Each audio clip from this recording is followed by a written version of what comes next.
स्वागत है दोस्तों आपका विनायक एकेडमी में। आज की वीडियो में हम डीपीएसपी के रिगार्डिंग 20 एमसीक्यू को डिस्कस करेंगे।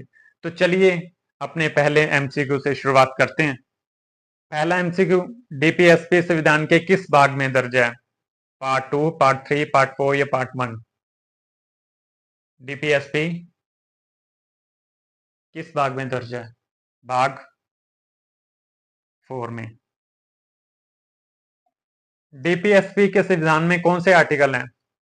आर्टिकल 1 से 4, 5 से 11, 12 से 35 या 36 से 51? कौन सा आएगा? आर्टिकल 36 से 51। और ये क्या है? ये क्या है? मौलिक अधिकार। डीपीएसपी को आमतौर पर कितने उपभागों में बांटा गया है? कितने उपभागों में बांटा गया है? 2 भागों में, 4 भागों में, 3 भागों में या 5 भागों में? कितने भागों में? 3 भागों में। कौन से भागों में, वो आगे अब हम चर्चा करते हैं। ये रहे, डीपीएसपी को आमतौर पर 3 उपभागों में बांटा गया है। और कौन कौन से हैं वो 3 उपभाग? समाजवाद, गांधीवाद या उदारवाद? समाजवाद, गांधीवाद या मार्क्सवाद? मानवतावाद, समाजवाद या मार्क्सवाद? या डी, नारीवाद, गांधीवाद या समाजवाद? मार्क्सवाद की कहीं बात हुई है? नहीं हुई, तो ये नहीं आएगा। तो मार्क्सवाद की बात नहीं हुई तो ये भी नहीं आएगा। समाजवाद की हुई है, गांधीवाद की भी हुई है। ए या डी में किसी में से एक आएगा। नारीवाद की बात हुई है? नहीं। क्या आएगा फिर? ए, समाजवादी सिद्धांत। हमने पीछे डिस्कस किया 3 सिद्धांत है, समाजवादी, गांधीवादी और उदारवादी। सबसे पहले हम समाजवादी को डिस्कस करेंगे। समाजवादी के ही आगे जो आर्टिकल आएंगे, जितने भी आएंगे, वो सारे समाजवादी सिद्धांत से ही रिलेटेड होंगे। और आप सब जानते हैं कि समाजवादी क्या विचारधारा है। आने वाले वक्त में हम इसकी थ्योरीज पे भी बात करेंगे, थ्योरी पर डिस्कशन करेंगे इसी चैनल पे। लेकिन अभी हम इसके जो है जस्ट आर्टिकल ही डिस्कस करेंगे। आगे जो आप आर्टिकल देखेंगे उनसे आपको पता चल जाएगा कि समाजवादी विचारधारा क्या है। तो चलिए हम उस पर आगे बात करते हैं। डीपीएसपी का आर्टिकल 38 क्या कहता है? आगे आने वाले जितने भी आर्टिकल होंगे, जितने भी आगे आएंगे, वो सारे समाजवादी हैं। और ये आर्टिकल आप नोट्स बना सकते हैं। जो आर्टिकल 38 है, ये समाजवादी विचारधारा या सिद्धांत के अंडर आता है। तो अब बताइए कि 38 आर्टिकल क्या कहते हैं? आर्टिकल 38 कहता है कल्याणकारी राज्य की स्थापना। समाजवादी बात करते हैं ना कल्याणकारी राज्य की, कल्याणकारी राज्य की बात करते हैं, यानी कि जो भेदभाव है या जो असमानताएं हैं वो कम होनी चाहिए। तो वो किस में आएगा? ये किस में आएगा? समाजवादी सिद्धांत में आएगा। आर्टिकल 38 किसकी बात करता है? कल्याणकारी राज्य की स्थापना की। और आर्टिकल 39 क्या कहते हैं? बेरोजगारी, बुढ़ापे, बीमारी के बारे में निशुल्क कानूनी सहायता या संसाधनों का समान वितरण या कल्याणकारी राज्य की स्थापना। हम पीछे ही बात करके आए हैं कि समाजवादी किसकी बात करते हैं। कल्याणकारी राज्य 38 था, तो किसकी बात करते हैं कि कम से कम इनक्वेलिटीज होनी चाहिए, जो संसाधनों का है जो है समान बंटवारा होना चाहिए। तो क्या आएगा? Option C. इससे आपको पता चल रहा है ना कि समाजवादी सिद्धांत क्या है या विचारधारा क्या है। डीपीएसपी का आर्टिकल 39 ए क्या कहता है? 39 ए, जब समाजवादी सिद्धांत कल्याणकारी राज्य की डिमांड कर रहे हैं तो उसमें क्या बात करेगा वो? निशुल्क कानूनी सहायता, यानी कि जो गरीब लोग हैं, जिन तक न्याय नहीं पहुंच पाता है, उन तक भी न्याय पहुंचाना है, कानूनी सहायता पहुंचानी है। यानी कि उनको निशुल्क फ्री में कानूनी सहायता दी जाए। जो गरीब लोग हैं, जो नहीं पहुंच सकते वहां तक, न्यायालय तक या जैसे भी, तो उनको क्या करना है? निशुल्क कानूनी सहायता देनी है। आर्टिकल 41, ये जो आर्टिकल चल रहे हैं ये सारे समाजवादी सिद्धांत के चल रहे हैं। आप इसे कॉपी में नोट कर सकते हैं, अपनी नोट्स बना सकते हैं। आर्टिकल 41 क्या कहता है? आर्टिकल 41 क्या आएगा इसका? ऑप्शन ए, बेरोजगारी, बुढ़ापे, बीमारी या विकलांगता, हैंडीकैप के मामलों में सार्वजनिक सहायता के अधिकार को सुरक्षित करना है। ठीक है, यानी कि उनको किसी ना किसी तरीके से उनको सहायता प्रदान करनी है। अगर बेरोजगारों में बेरोजगारों के लिए सहायता करनी है, बुढ़ापे में उनके लिए जैसे पेंशन होगी, बेरोजगारों के लिए भत्ता हो गया, या जैसे एक मनरेगा स्कीम थी वो भी इसके तहत आएगी। और जो हैंडीकैप्ड है उनके लिए भी सहायता करनी है। ये कौन कहते हैं? ये समाजवादी सिद्धांत कहते हैं और हमारी डीपीएसपी कहती है, और डीपीएसपी का 41 आर्टिकल कहता है।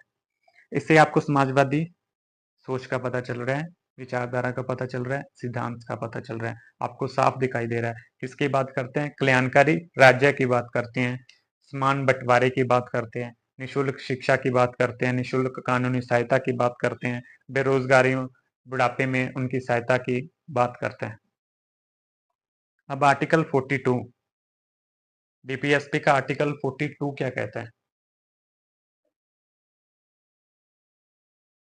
क्या कहता है 42? क्या कहते हैं? ऑप्शन ए कहता है, न्यायपूर्ण एवं मानवीय कार्य परिस्थितियों तथा मातृत्व राहत का प्रावधान करना, यानी कि मैटरनिटी लीव। मैटरनिटी लीव के बारे में आप जानते हो कि 6 मंथ का उसमें ब्रेक मिलता है मदर को, यानी कि मदर को अगर वो कोई कार्य कर रही है तो अगर ऐसी सिचुएशन आती है तो उनको मैटरनिटी लीव देनी चाहिए। इसकी बात करता है समाजवादी विचारधारा या समाजवादी सिद्धांत। क्या है? ये है। आगे बात करते हैं हम डीपीएसपी का आर्टिकल 43। क्या बात करता है आर्टिकल 43? समाजवादी विचारधारा या सिद्धांत किस पे बात करते हैं? कल्याणकारी राज्य की। तो उसमें क्या बात करता है 43 में? सभी जो श्रमिकों के लिए है, उनके जीवन यापन के लिए, लाइफ जीने के लिए उनको वेतन देना, उतना वेतन दिया जाए, उनके जीवन स्तर को, सामाजिक एवं सांस्कृतिक अवसरों को सुरक्षित किया जाना चाहिए, यानी कि श्रमिकों की बात करता है। और समाजवादी तो श्रमिकों की, मजदूरों की बहुत बात करता है। तो यहाँ से आपको साफ पता चल जाएगा कि ये समाजवादी विचारधारा है या सिद्धांत है।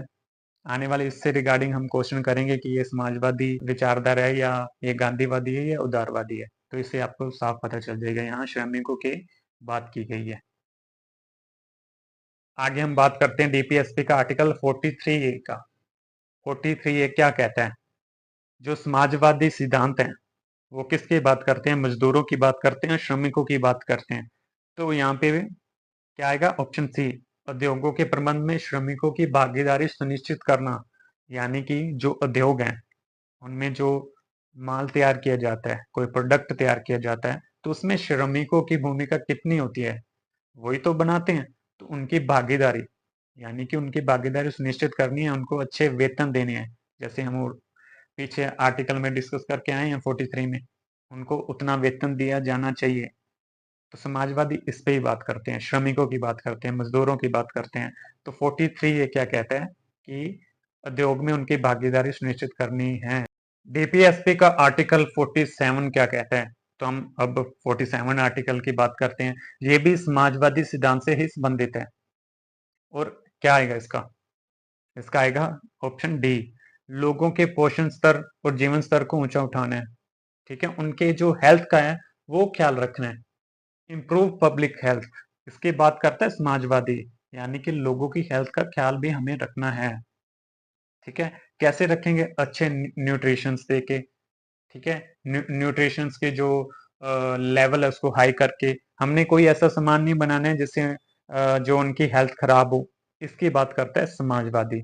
ठीक है, आगे हम गांधीवादी सिद्धांत पे बात करेंगे। पीछे जितने भी आर्टिकल हम डिस्कस करके आए हैं वो समाजवादी सिद्धांत से संबंधित हैं। आगे जितने आर्टिकल आएंगे वो गांधीवादी सिद्धांत से संबंधित होंगे। उसमें महात्मा गांधी जी की जो सोच थी, उनके जो सिद्धांत थे वो हमें दिखेंगे। तो चलिए हम आगे बात करते हैं तो आपको पता चलेगा। डीपीएसपी का आर्टिकल 40 क्या कहता है? महात्मा गांधी जी हमेशा ही पंचायत की बात करते थे, गांवों की बात करते थे, वहां से देश को चलाने की बात करते थे, वहां उद्योग लगने चाहिए, वहां से सरकार चलनी चाहिए, इसकी बात करते थे। तो आर्टिकल 40 में क्या बात करते हैं? Option C, panchayat. आर्टिकल 40 में क्या आता है? पंचायत आता है। आर्टिकल 43 क्या कहता है? गांधीवादी विचारधारा का, गांधीवादी सिद्धांत का, फिलोसफी का आर्टिकल 43 क्या कहते हैं? क्या आएगा? ऑप्शन डी, यानी कि कुटीर उद्योग। कौन सी? कॉटेज इंडस्ट्री, ग्रामीण क्षेत्रों में, यानी कि गांवों में कॉटेज इंडस्ट्री लगानी चाहिए, जानी चाहिए। ठीक है, वहां पे उद्योगों को बढ़ावा देना चाहिए, वहां से ही देश चलाना चाहिए। इसके बाद गांधी जी करते थे, तो वो विचारधारा हमें इन आर्टिकल्स में देखने को मिल रही है। आपने पीछे देखा होगा कि आर्टिकल 43 पीछे भी आया होगा। इसका मतलब ये नहीं है कि वो भी गांधीवाद था, या वो वाला, ये वाला समाजवाद है, ऐसा नहीं है। 43 में कई चीजें लिखी गई हैं, उसमें से कुछ बातें हैं जो समाजवादी से रिलेट करती हैं, और कुछ बातें जो है गांधीवादी सिद्धांत से रिलेट करती हैं। तो समाजवादी वाली बात वहां आ गई है, और ये जो गांधीवादी वाली बात है वो यहाँ है। इसमें आपको कंफ्यूज नहीं होना है। ठीक है, आगे बात करते हैं डीपीएसपी का आर्टिकल 43 बी। समाजवादी में हम 43 ए करके आए थे, इसमें 43 बी है। किसकी बात करता है? सहकारी समितियों के, कोऑपरेटिव सोसाइटीज। कोऑपरेटिव जो धंधे होते हैं, जो लोग मिल के धंधा करते हैं, वो कोऑपरेटिव सोसाइटीज बनानी चाहिए, उसका गठन होना चाहिए। उससे लोगों को ज्यादा उद्योग मिलता है, देश विकास करता है, इसकी बात की गई है। इसके बाद आर्टिकल 46, वो क्या बात करता है? अनुसूचित जातियों, ऑप्शन ए, जो SC ST के समाज या अन्य जो कमजोर वर्ग हैं, उनको जो है आर्थिक रूप से, शिक्षा के रूप में बढ़ावा देना है। ठीक है, इस चीज की बात की गई है। इसको आप, इसके आप नोट्स बना सकते हैं, और इनको धीरे धीरे आप पढ़ेंगे तो आपको समझ आ जाएगी।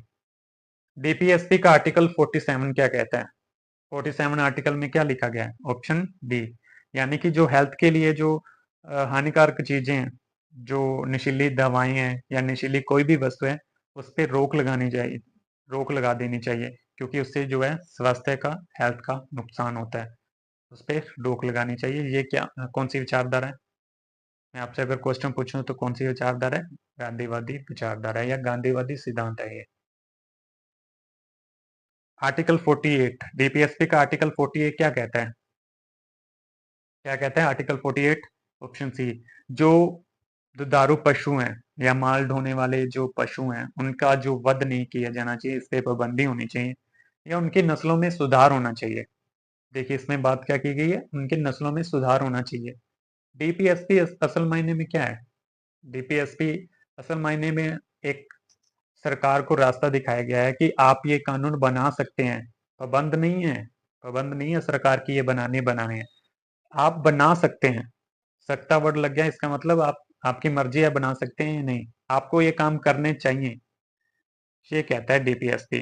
तो इसके रिलेटेड कई चीजें बनी हुई है, आपको बीच में कई उदाहरणें आई हैं, जैसे मनरेगा वाली आई थी, अच्छे न्यूट्रिशन के रिगार्डिंग बहुत सारी ऐसी चीजें बनी हैं। नशीली दवाओं पे बैन किया जाता है। तो ये सरकार को एक एक रास्ता दिखाया गया है कि आपको ऐसे काम करने चाहिए, पर पाबंद नहीं है वो करने के। हालांकि इसमें से एक आर्टिकल आगे आएगा उदारवाद वाला, उसमें एक आर्टिकल आएगा जहां से 6 से 14 वर्ष के बच्चों के लिए फ्री एजुकेशन जो उठा के फिर मौलिक अधिकार में रख दी गई थी, वो आगे हम बात करेंगे उसमें। जब आगे उदारवादी सिद्धांत आएगा ना, उसमें हम बात करेंगे। डीपीएसपी का आर्टिकल 38 किस सिद्धांत को अनुसरण करता है? हाँ, ये अब क्वेश्चन आया है कि 38 जो हम आर्टिकल पीछे पढ़ के आए हैं, वो किसका अनुसरण करते हैं, यानी कि किसको फॉलो कर रहा है वो आर्टिकल? गांधीवादी सोच को, समाजवादी विचारधारा को, मार्क्सवादी या उदारवादी? देखिए, मार्क्सवादी तो हम विचारधारा है ही नहीं, तो इसको पहले कट कर दो। उदारवादियों की हमने अभी बात की नहीं है, वो हम कल वाले लेक्चर में, आगे आने वाले एमसीक्यू में चर्चा करेंगे। हमने दो आर्टिकल डिस्कस किए हैं, गांधीवादी और समाजवादी। सबसे पहले हमने डिस्कस किया था समाजवादी, और 38 आर्टिकल उसी में आता था, तो क्या आएगा? बी। आर्टिकल 38 क्या आएगा? ऑप्शन। किसकी बात की गई थी आर्टिकल 38 में? कल्याणकारी राज्य की स्थापना, और कल्याणकारी राज्य की स्थापना की मांग समाजवादी विचारधारा ज्यादा करती है। आगे डीपीएसपी का आर्टिकल 40, ये अभी अभी डिस्कस करके आए। 40 क्या आएगा? मार्क्सवादी उदारवादी तो नहीं आएगा, तो समाजवादी गांधीवादी हम डिस्कस करके आए हैं। तो 40 जो है गांधीवादी विचारधारा, किसकी बात की गई थी? पंचायतों की। तो ये क्या है, गांधीवादी सिद्धांत है। तो हमारे यहाँ पे जो है 20 MCQ पूरे होते हैं। मिलते हैं कल अगली वीडियो के साथ, अगले MCQ के साथ, उदारवादी विचारधारा, उदारवादी सिद्धांतों के साथ। आज के लिए इतना ही। बहुत बहुत धन्यवाद।